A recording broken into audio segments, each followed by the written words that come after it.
So Nina Turner lost her race to Chantel Brown the other day, and I posted a video and I gave my analysis of what I think happened and how she lost her race.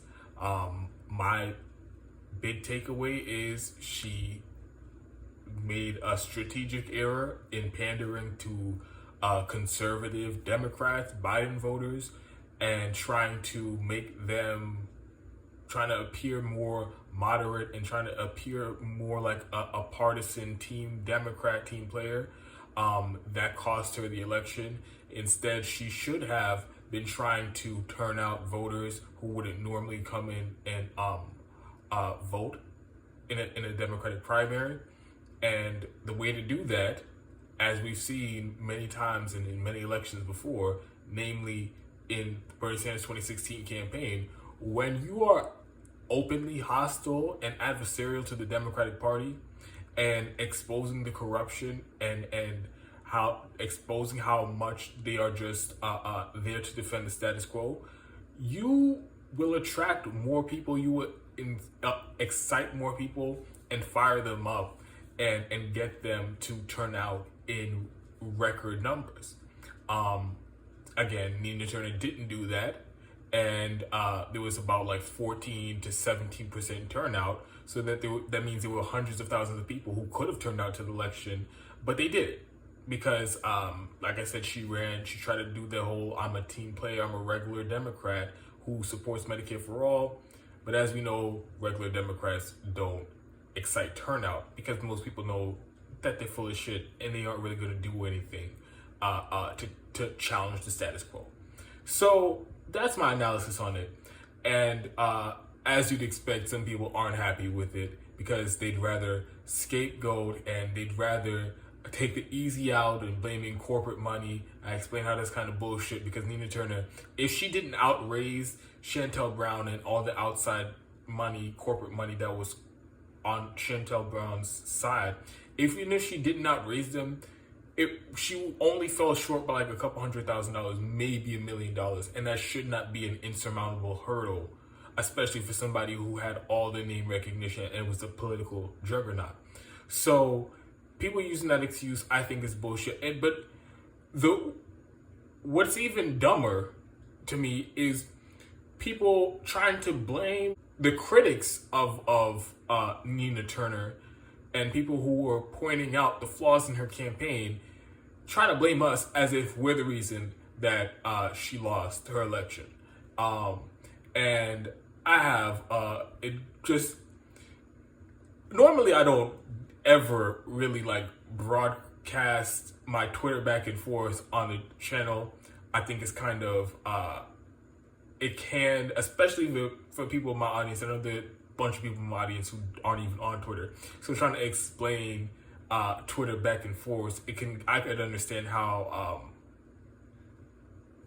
that can come across. So I do try to avoid it. But this was a special case because Mike Figueredo, the host of the Humanist Report, me and him had a back and forth on this where he really came off as unhinged and completely ignorant. And he was smearing the shit out of me.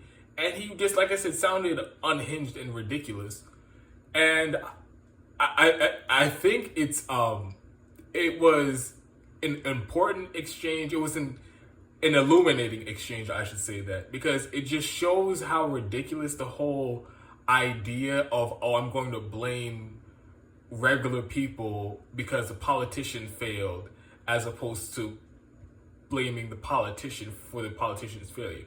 It really exposed how just incoherent that logic is, but also it exposed one of the biggest hosts in left new media as just completely wildly ignorant, and worse than that,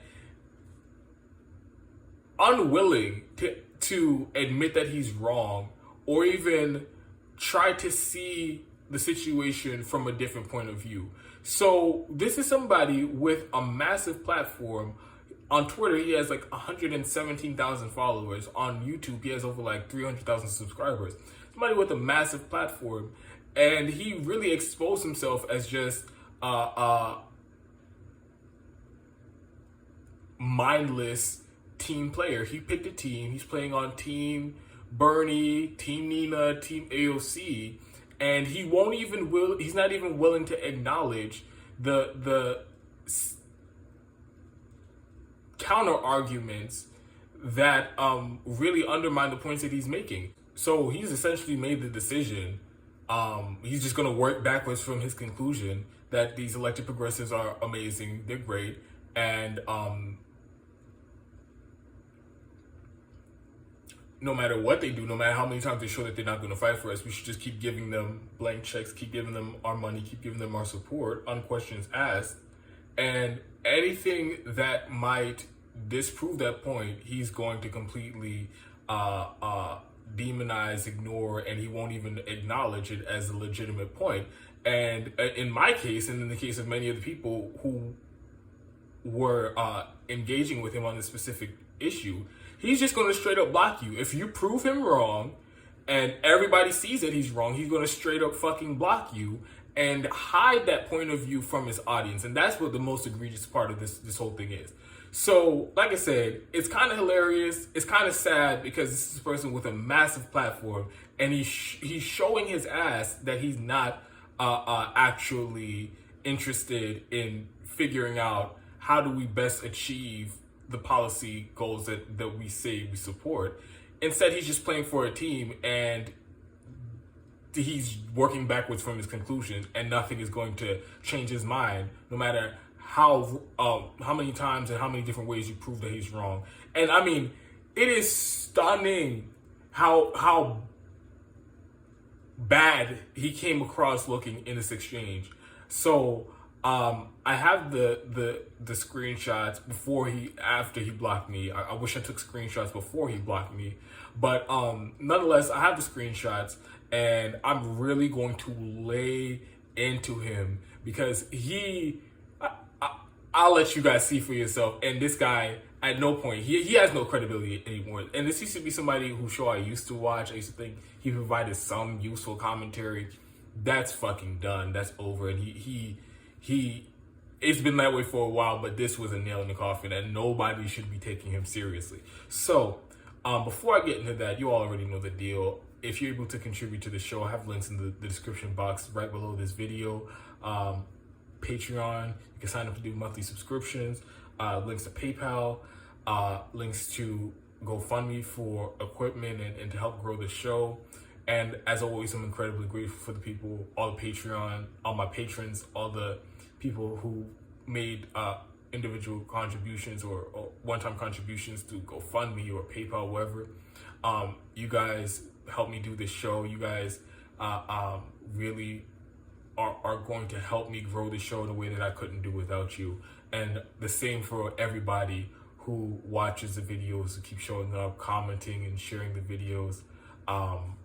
I appreciate all of that, and I always read all my comments. In every single video, I have read every single comment. I promise you that. So now I'm gonna get into the topic of this conversation. The night Nina Turner lost, Mike Figueredo threw a fucking tantrum on Twitter, raging about everybody who's to blame except for Nina Turner, corporate money and media, and Nina Turner's critics, blaming everybody but Nina Turner. Really sounding exactly like Hillary Clinton supporters did in 2016 after she lost. It was everybody's fault except for Hillary Clinton. And this is just another one of those examples where it's extremely bizarre how people who were up on the opposite side of Hillary Clinton and the shitlibs and her supporters about 5 years ago, now they sound exactly like them, trying to shit on anybody to their left. And this is just the latest example of that. So the tweet that I initially responded to from Mike Figueredo was this. I'm not even going to read it because it was just ridiculous, but I'm just going to give you a summary. It was basically him blaming anybody who had an audience, anybody who's a new media host or whatever with some type of platform, and they told their audience not to donate to Nina Turner, or they weren't actively promoting Nina Turner. And he was literally saying, oh, you guys knew she could lose, and if you weren't promoting Nina Turner, this is on you. You own this. And I find it irks the shit out of me when people try to frame it that way, as if we owe the politician our support no matter what. And they don't, it's not like they completely flip the burden of proof. Like, the politician is supposed to come out and get your support. And if that politician doesn't come out and get your support, guess what? They don't get your support. But it's been a recent development where people, just because a politician pays lip service to your idea, the policies that you say you support, that's supposed to mean like now they have my undying, unwavering support, and I can never ask for more, and I can never withhold my support unless my specific demands are met by the politician. It's completely bizarre and opposite of how politics works. But so I responded to that ridiculous tweet, and I said to Mike, quote, does Nina Turner own any of this loss? She chose to go with the strategy of her campaign advisor, Jeff Weaver, of pandering to conservative Biden voters while using left buzzwords. Maybe be more openly hostile to the ruling party that just left us for dead instead of trying to fit in. Then Mike responds to my tweet and he says, quote, you're one of the people who smeared Nina Turner immediately after she launched her campaign. Maybe you'll be able to land a job at the DNC. I'm sure they'd be more than happy to pay you for your services. Okay, so real quick, what he's talking about when he says, oh, you're one of the people who smeared Nina Turner when she launched her campaign. Part of what he's talking about is when she launched her campaign, she did an interview with the Humanist, with Mike Figueredo from the Humanist Report, and it was a softball interview. He asked her one question about force to vote, and then she went off browbeating all the people who were mad at the Justice Democrats who ran on Medicare for All but refused to force a vote on it in the middle of a pandemic. And she spent her entire answer telling us we need to suck it up and we shouldn't be mad at these politicians because they're the best that we got. And so I clipped that answer out. I didn't take anything out of context. I gave all the relevant parts of there. It was about over 2 minutes long as I can post a video on Twitter. And Nina Turner made an ass of herself, and in that clip she was talking about how, oh, I'm good. If you're disappointed in the squad and you want to throw them away, you're going to be disappointed in me too, and all that stuff. And she was sounding like she was going to go to Congress and be just like the rest of the shitty, do-nothing Justice Democrats who are going to go along to get along and ultimately not rock the boat and maintain the status quo. That's exactly what she sounded like in that clip. She made herself sound fucking bad, and she turned a lot of people on the left off. And that was her own words. All I did was clip it out and share it on Twitter. And that tweet got a lot of, that might be one of the most shared tweets that I've had. It had over hundreds of quote tweets and hundreds of replies. And so Mike Figueredo, I know he definitely saw it because I think we had a back and forth over that clip when I posted it. So he saw it back then, and that's what he's referencing. Oh, I was one of the people who smeared Nina Turner. And of course, I wasn't smearing Nina Turner. I was just criticizing her, and I said it's bullshit to spend more time browbeating poor people with no health care than criticizing the politicians who ran on Medicare for All and wouldn't force a vote on it. So that's not smearing Nina Turner. That's called criticizing a politician. And I'll get into that in my next tweet. So I responded to Mike. I said, quote, you're the one still recruiting people to vote for Dems, so that's more your speed. Criticizing your favorite politician isn't smearing them. It's called having an honest reassessment of this failed electoral strategy. According to you, the only commentary allowed is uncritical pro-Nina Turner public relations. And again, like, it was fucking bizarre to me that Mike Figueredo, of all people, is going to accuse me of being some type of DNC shill and talking about I should get a job at the DNC. Nobody is more fed up with the Democratic Party than me. And I'm actively, every chance I get, I'm trying to convince people to abandon the Democratic Party and stop voting for all these shitty Democrats, regardless of the lip service they pay to the policies that you claim to support. So I don't know if anybody can be more clear in their animus and their hatred of the Democratic Party than myself. But still, just because I don't like Nina Turner, let me rephrase that. Just because I criticize Nina Turner and I don't like how she ran her campaign, now that makes me a DNC operative, even though the core message of everything I do is trying to get people to abandon the Democratic Party. It makes no fucking sense. It just makes no sense. And like I mentioned in the tweet, like, you're the one who's always telling people to vote for fucking Democrats. You're the one always having Democratic politicians come on and giving them softball interviews on your show. You're the one who's still doing propaganda and still doing PR and apologetics for all the Justice Democrats and Bernie Sanders who've left us for dead. So if anybody want to talk about be a fucking DNC operative, it would be fucking you. So, I mean, like, he has it exactly backwards. And also, look at the way he's responding to somebody who I've been critical of Nina Turner. At no point was I slandering Nina Turner, I was smearing her, there were no personal attacks, none of that. It was all strategy, criticisms, and criticisms of her commitment to the policy agenda and whether or not she'd be willing to challenge the Democratic leadership. That has been my criticisms of Nina Turner this entire time. Like I said, nothing personal, nothing below the belt, anything like that. And because I criticized her, he's over here talking about I'm a fucking DNC tool and all that shit. She get a job at the DNC. And mind you, what New Media was doing this entire time, like I mentioned in that tweet, uncritical pro Nina Turner propaganda. Every single fucking one of them. Every single one of them. They all did at least 6, 7, 8 pro Nina Turner segments during the last few months. Not a critical word about her, not mentioning any of the red flags that I've mentioned many times on this show, that I mentioned in that article. And so in the entire left new media space, it was completely uncritical pro Nina Turner messaging. And any way you turn, softball interviews and all the propaganda segments that they were doing about how great Nina Turner is and her fundraising and how she's doing great in the polling. Name a new media show and they were doing pro Nina Turner propaganda.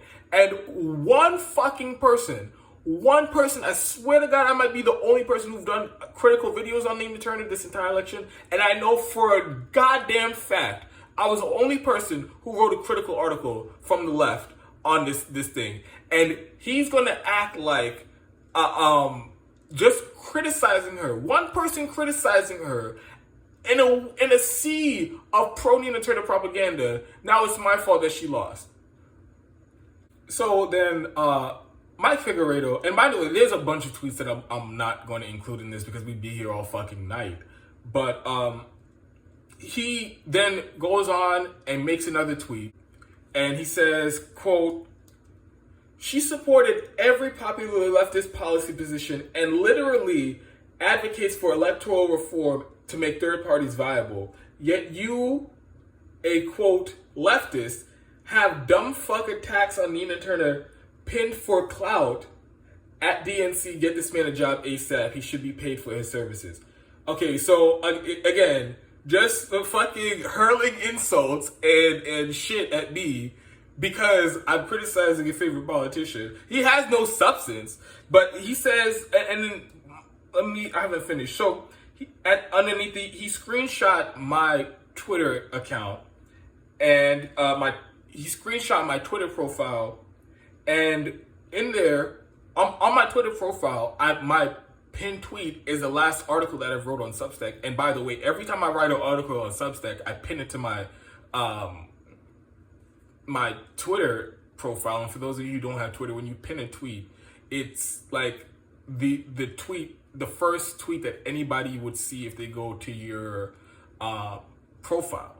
So anytime I write an article on Substack, I post it there. And the Nina Turner article just happened to be the last one I wrote, and it's still pinned on my thing. So he screenshots it, and in the tweet, I say, quote, Lately, I've seen a lot of unfair attacks leveled at people who are rightfully skeptical about supporting Nina Turner's congressional campaign. There are many red flags that have gone unaddressed by Nina Turner and by the media, so I detailed a few in this article.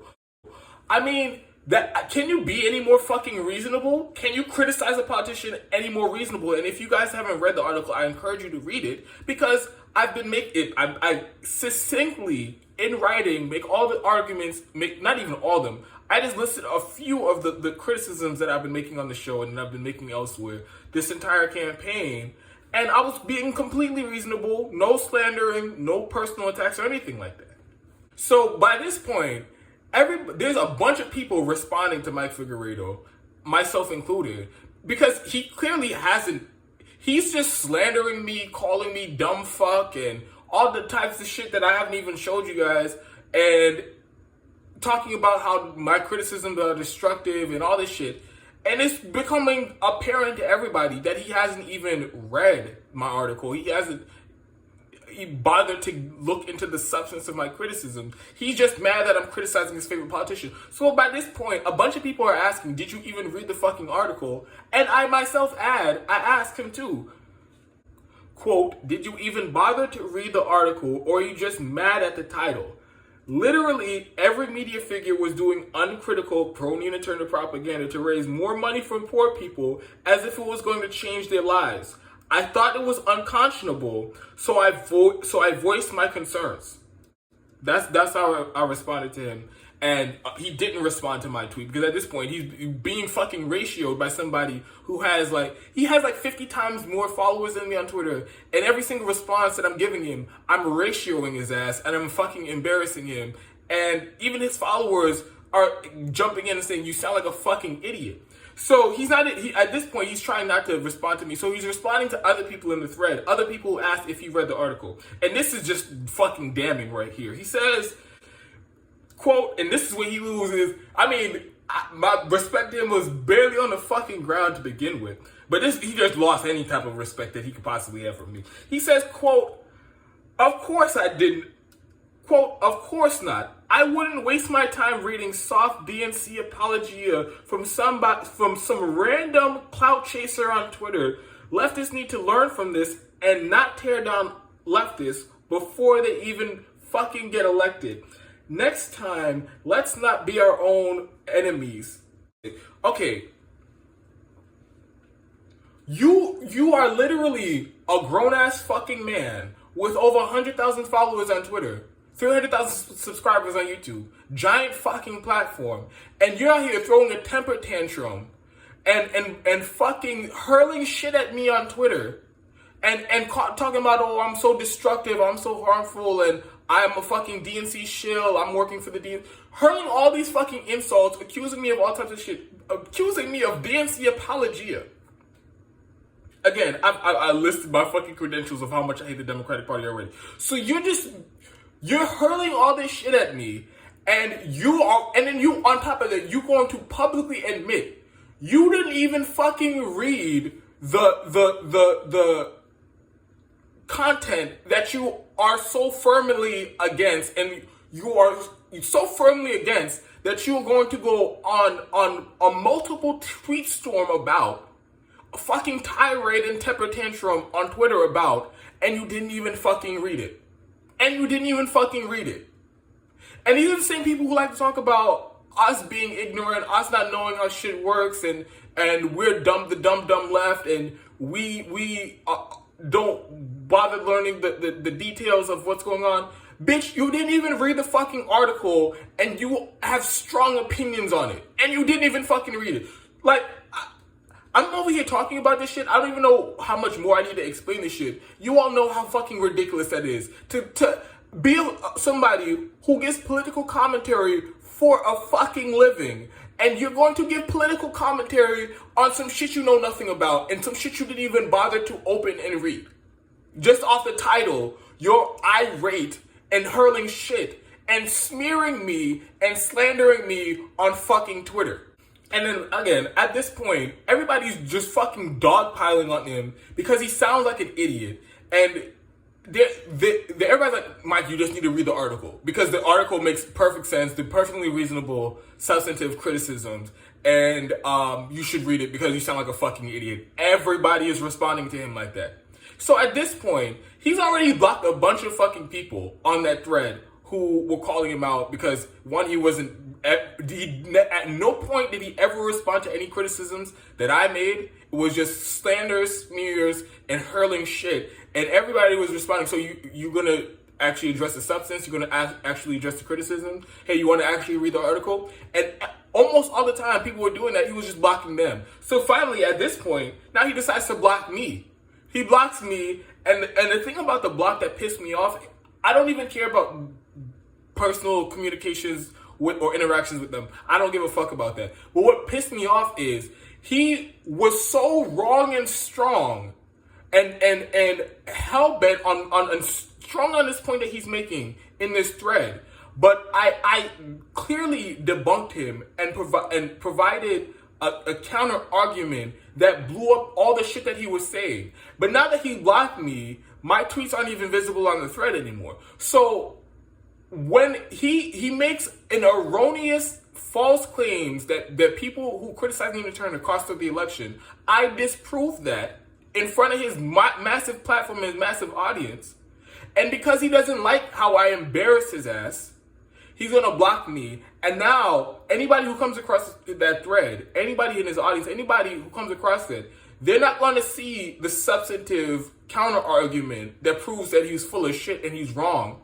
Now they're only going to see his point of view. And I think that's so fucking weak. That is so censorious. Because what the fuck is that? You proved me wrong again. And because I'll get to it later. But you proved me wrong and embarrassed me in epic fashion.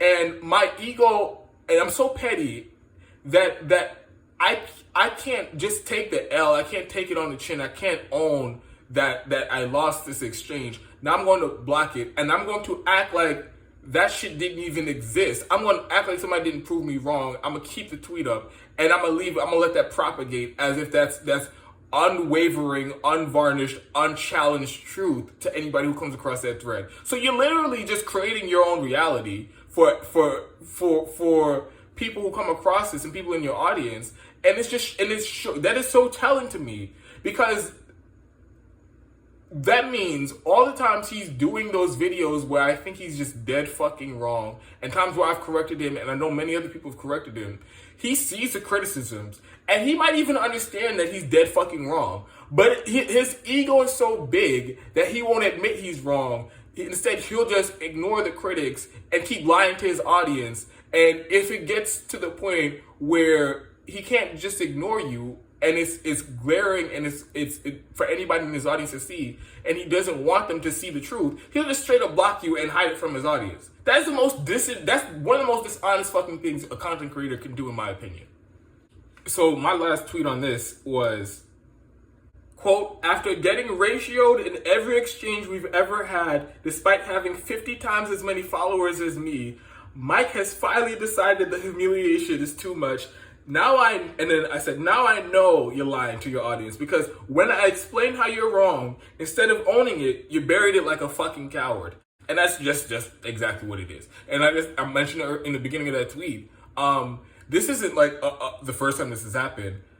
Anytime me and him had some type of back and forth on Twitter, even though he has like 120,000 followers, I have like 2,000 followers on Twitter, he manages to get ratioed because he makes no fucking sense. And anybody who comes across it sees that he makes no fucking sense. Even if they're part of his audience, they tell him, "Hey Mike, I think you're wrong," and I think he has a point. So, I mean, I guess this was the straw that broke the camel's back, because he was really getting his ass handed to him here. And so he decided to block me. And like I said, it's just a fucking weak-ass coward move. And you can't take any criticism. And you don't like when people criticize your favorite politician because you're in a cult of personality. And these are the same people who like to talk about the dumb left, we're in the Jimmy Dore cult and all that shit. I can criticize Jimmy Dore. I have criticisms of Jimmy Dore. I don't agree with him on everything. And more importantly, I form my own opinions that just happen to align with Jimmy Dore. It's not like I'm just saying waiting around for Jimmy Dore's opinion on a topic and I'm like, oh, that's my opinion now.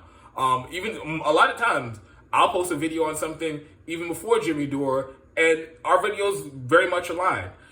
So this that is a side point, but it's just ironic that these are the people who talk about us being in the cult, but you're the one who wants to control the flow of information to your audience, and you're the one who wants to working backwards from your conclusion, and you're building this cult of personality around you and around your favorite politician, and there is no dissent allowed in that little bubble that you're building. So you are literally building a cult there.